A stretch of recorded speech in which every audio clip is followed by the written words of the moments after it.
Coming up next on Arizona Horizon, we'll hear from participants of a recent Arizona town hall that focused on improving the state's higher education system. We'll look at a new survey on how the arts impact Arizona's economy. And the genius of Leonardo da Vinci is on display at the Arizona Science Center. Those stories next on Arizona Horizon. Arizona Horizon is made possible by contributions from the Friends of Eight, members of your Arizona PBS station. Thank you.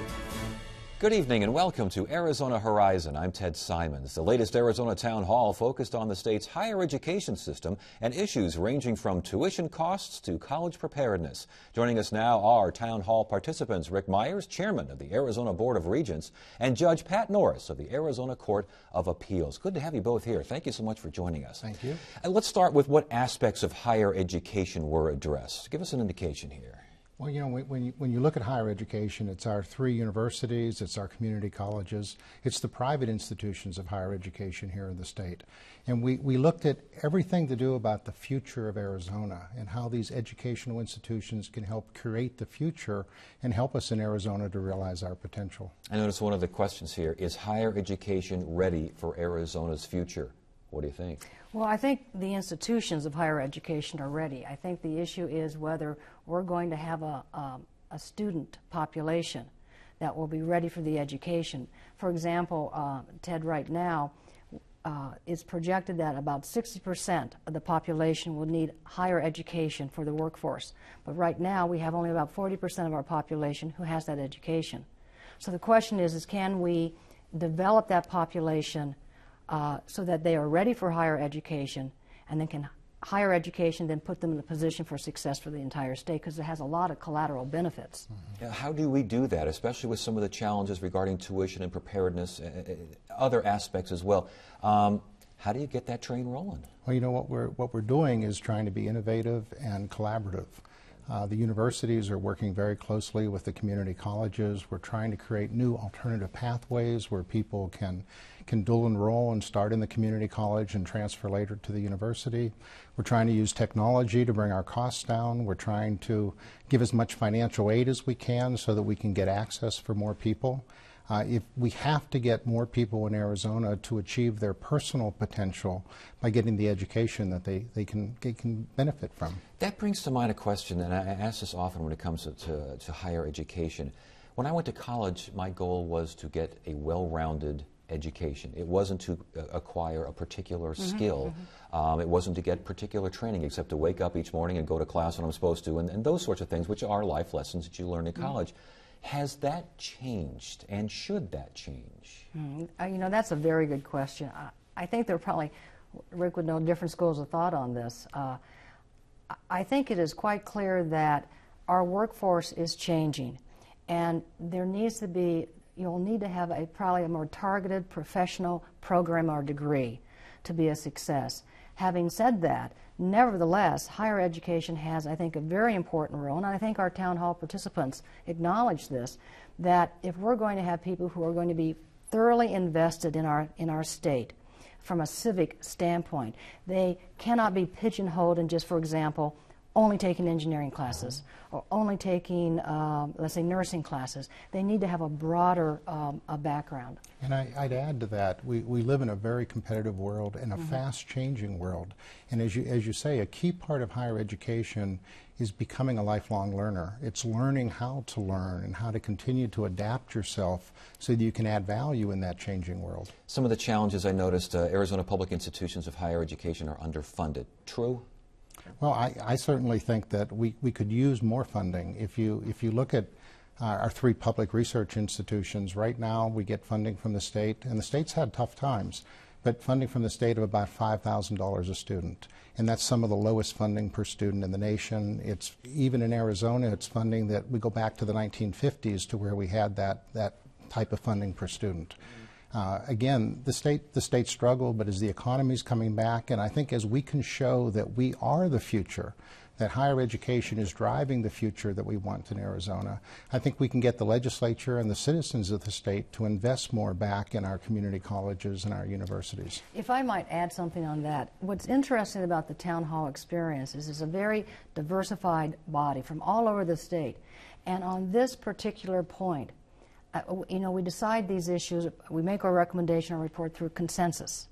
And there was absolute consensus that the additional resources that Rick was just discussing need to be applied to higher education in the state. Was there any indication on how you would do that? How do you get a dedicated, sustainable funding source for higher education? Well, on that, Rick and I were discussing this, on that particular point, I don't think we made a recommendation. But for example, the town hall consensus this year was to recommend the repeal of Proposition 108, which is the proposition that requires a supermajority in our state legislature to enact or pass revenue bills.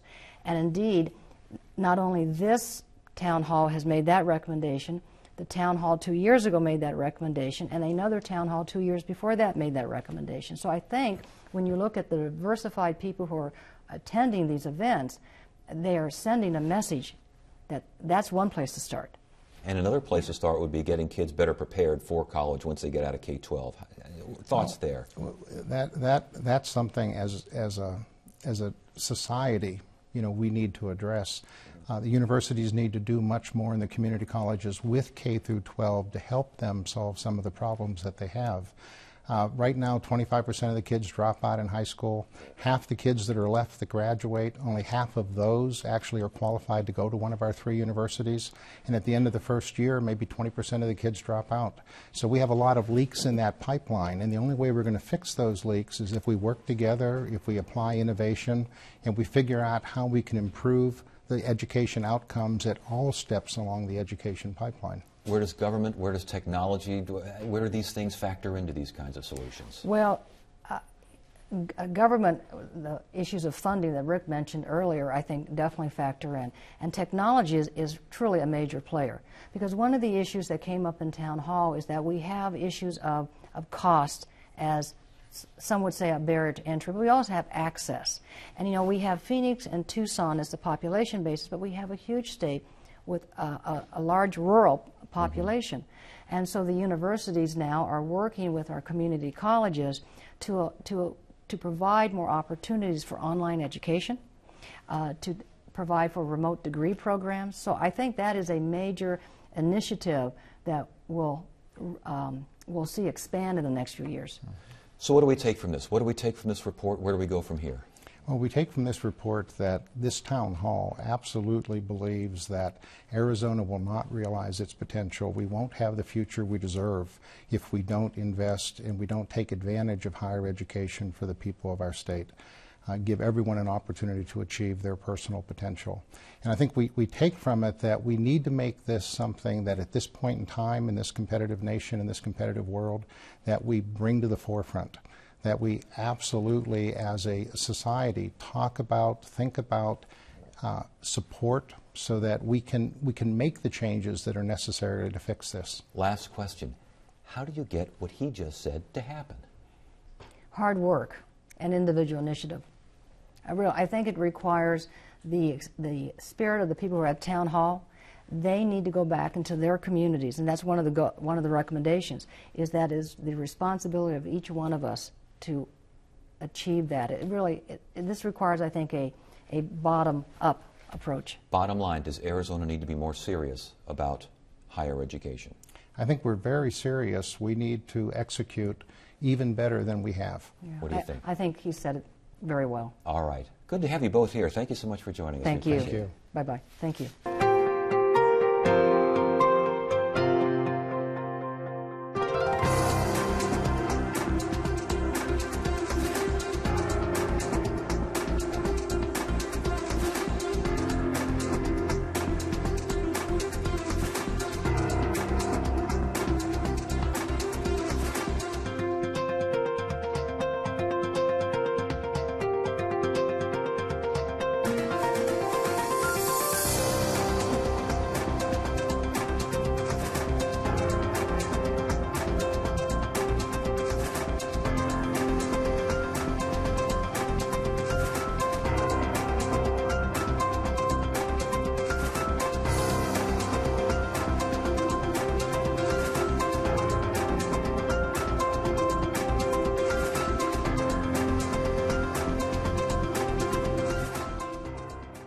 The Arizona Cultural Data Project Task Force is releasing for the first time here on Arizona Horizon a report that reveals the impact of arts and culture on Arizona's economy and the lives of state residents. Jamie Dempsey, Deputy Director of the Arizona Commission on the Arts, is here to discuss the report, and also joining us is Cindy Ornstein, Director of the Mesa Arts Center. Good to have you both here. Thanks for joining us. Thank you. The Arizona Cultural Data Project, what is this? What's it designed to do?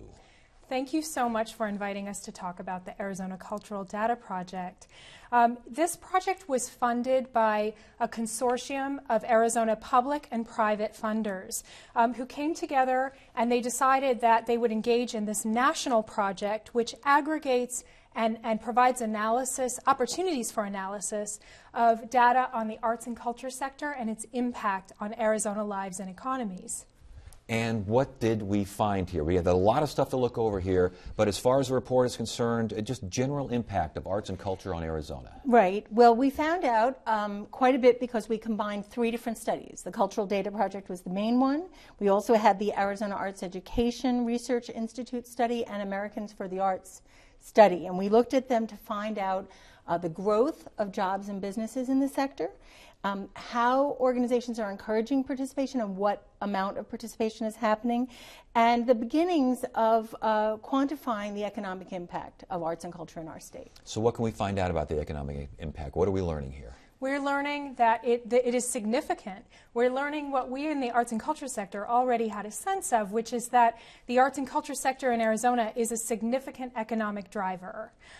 What we didn't have a sense of prior to this report being released was the baseline numbers. And this report, this Arts and Culture Impact in Arizona, is providing us a good sense of how audience expenditures and organization expenditures combine, and how we can talk about the true impact of the sector. Let's talk about organization expenditures and audience expenditures. What kind of difference there, and anything surprise you from these numbers?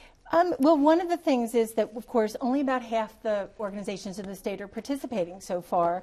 And we did find that from that half, we have over $580 million in economic impact, and that's both the organizational expenditures and the audience expenditures as well. So when people come to the arts, to arts and cultural events, and they buy gas, they go to restaurants. So there's that impact as well as the direct organizational expenditures. It's quite significant. I noticed the report also said for every dollar invested in the arts, 92 goes to work in the economy? That's absolutely right, and new information to us from this report. What happens is that every dollar that's invested by the state of Arizona in arts and culture leverages $5 from cities and towns and local tribes and the federal government. It also leverages $41 in earned income from the organizations themselves. That's through ticket sales and admission fees. And finally, $46 in contributed income from individual donors, from foundations, from local businesses and corporations. And as far as volunteers who work within arts organizations, 25,000, something along those lines? Yes, 25,000, and that is so important to the sector. It represents community ownership of arts and culture activity, but also the arts and cultural organizations could not survive and thrive without that work. At the Mesa Arts Center, we have over 500 volunteers who help us put on all kinds of events and activities. We couldn't do it without them.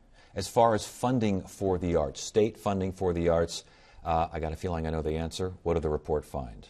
Well, this report, we mention it in the report, but it's not news to us, that state funding for arts and culture has decreased by about 70% since the beginning of the recession.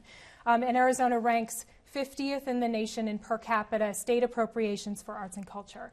The state is still making a modest investment in arts and culture, and that's what we talk about in the report as leveraging other funds from other sources. A dead last here in appropriations of funds. Is there any suggestions on how to get past that, how to work around that? Is that it's the kind of thing that goes beyond the report, or are you just talking about numbers here? I think it goes beyond the report, but it does suggest that we need to do what we're doing here. We need to tell our story better about the kind of return on investment that we can get from investing in arts and culture. It's a good investment, and it makes a difference for quality of life, education, and the economy, and that's a really important message. And as far as, again, nonprofit arts and culture organizations supported in Arizona, again, earned revenue, you kind of touched on some of these numbers. Right.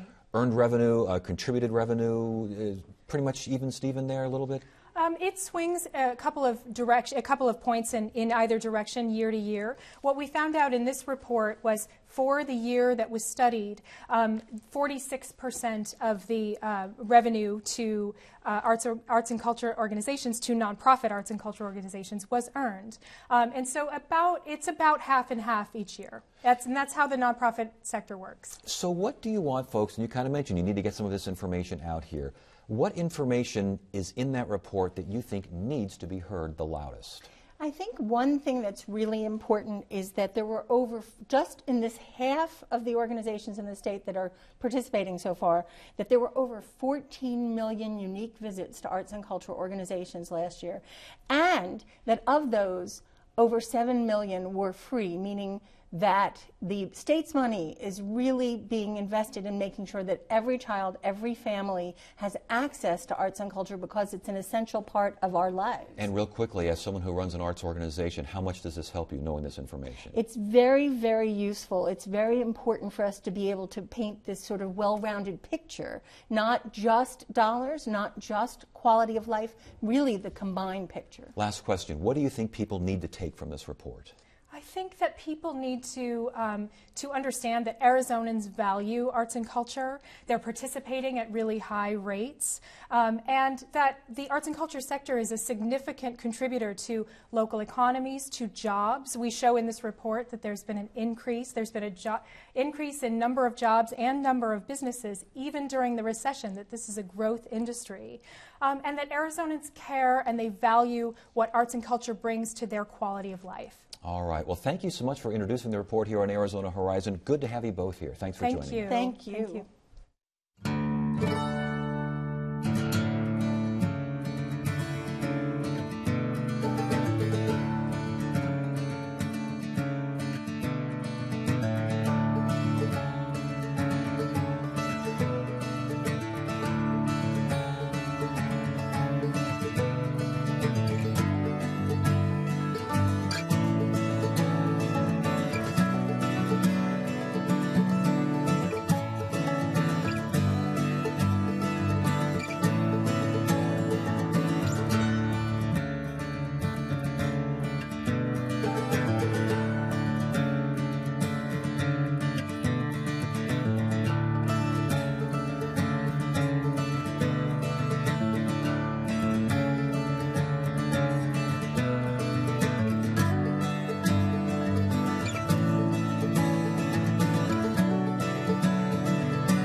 Get the inside scoop on what's happening at Arizona PBS. Become an 8 Insider. You'll receive weekly updates on the most anticipated upcoming programs and events. Get the 8 Insider delivered to your email inbox. Visit azpbs.org to sign up today. An exhibit titled Da Vinci, the Genius is on display at the Arizona Science Center. The exhibit shows the full range of Da Vinci's work as an inventor, artist, and scientist, and features a look at the secrets of the Mona Lisa. Here to tell us more are Sari Custer, Director of Guest Experience at the Arizona Science Center, and Robert Bjork, a world-renowned expert in medieval studies. He's the director of the Arizona Center for Medieval and Renaissance Studies at ASU. Well, it's good to have you both here. Thank you for joining us. Well, thanks, Great to be here. An exhibition on Leonardo. What don't we know about Leonardo da Vinci? Well, Ted, let me ask you, what is Leonardo da Vinci's most famous work? It's got to be the Mona Lisa. It is. And most people don't know anything else about Leonardo da Vinci. Leonardo was more than just a painter. He was also a sculptor, an engineer, an anatomist. He did work in making war machines. So there is such a range to Leonardo da Vinci that people just don't know. He was a true Renaissance man. As far as this exhibit, are we getting new information or are we getting the same information but presented in a different way? We're getting basically the same information in a different way. This is the first time that so much of his work has been assembled in one place. And it's taken 10 years to assemble this material. People from all over the world, in France, Australia, have put this exhibit together. And what's astonishing about it is the range of this man's genius. Yeah, take that further here. Who was Leonardo da Vinci? He was an Italian. He came from a little village called Vinci. So it's Leonardo from Vinci. Gotcha. And he's normally referred to as Leonardo. And he was pretty instantly recognized as a genius in his own time. So he was patronized by very powerful people who utilized his talents for various projects that they needed. So he wasn't one of the legends that had to die before everyone figured out who he was. No, they knew very well who he was. And he was courted and given quite a bit of money for his work. As far as the exhibit is concerned, now we have some items here. I think we have like a perpetual motion machine and book. We'll take a look at these as we go on. But what do you want people to take from this exhibit? What do you want people, when they walk in, what do you want them to see and think about? I really want people to think about the range of science that happened. And this is an exhibition showcasing the science that happened 500 years ago from a brilliant man who started a movement 500 years ago. We're still using some of these ideas. Ball bearings, there's a precursor to the current tank and a precursor to a current helicopter. We're talking about innovation. This is a man that was innovating 500 years ago. So I think that's great for people. Are there misconceptions of Da Vinci out there? I'm sure there are, because there's so much of him to misconceive as well as conceive. One might be, and I think everyone is going to be struck by this when they go to the exhibit, that he was just a humanist, just a genius who was working for the betterment of mankind. But he was also interested in how everything worked. He was interested in war machines. So you'll see war machines that are absolutely grisly in their effect. I'll bet. But when you see these, you recognize that his genius was in seeing how everything worked, not just human anatomy, not just the Vitruvian Man, for example, which is another one of his famous works. Exactly, yeah, and that's the one no one knows the title of it, but they all know the guy standing there with his arm. Let's talk about some of the things now you brought in. We have a helmet and a sword together. What does this have to do with Leonardo da Vinci? We actually think that that's a wonderful opportunity to bring in the study of the Renaissance, and those in particular. Bob can actually speak more to those particular items, but we love the connection to things that people don't really know about, that wartime, building the war machines, and just the feel of the time. This helmet here and this designed by Da Vinci? No, actually that comes from about the 7th century. It's from the English area of East Anglia. Okay. From Mound 1 of Sutton Hoo. It was buried in a ship, and so it's a replica of basically a Viking Anglo-Saxon helmet.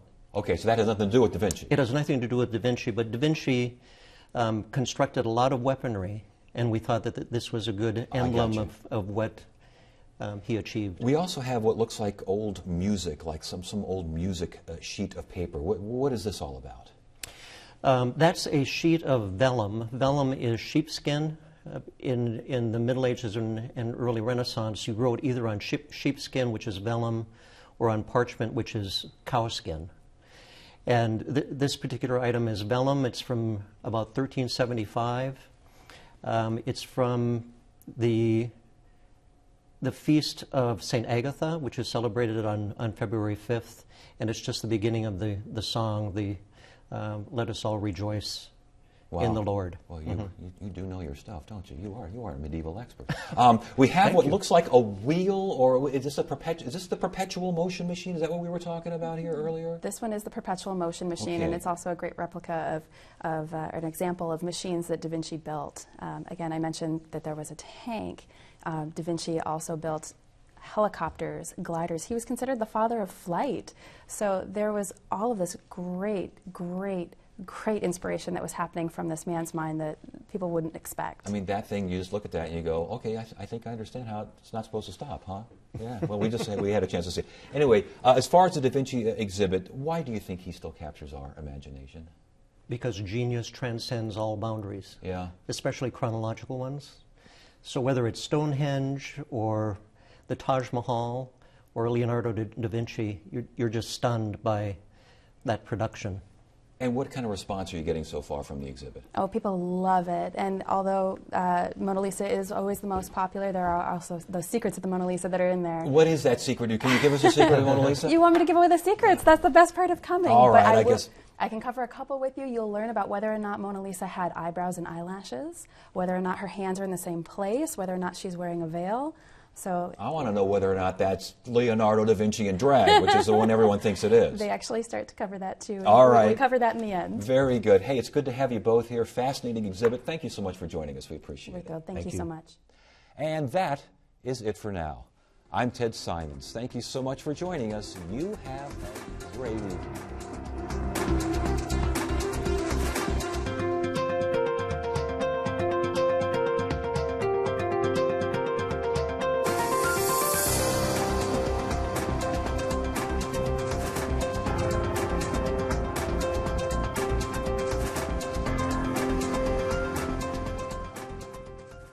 Arizona Horizon is made possible by contributions from the Friends of Eight, members of your Arizona PBS station. Thank you.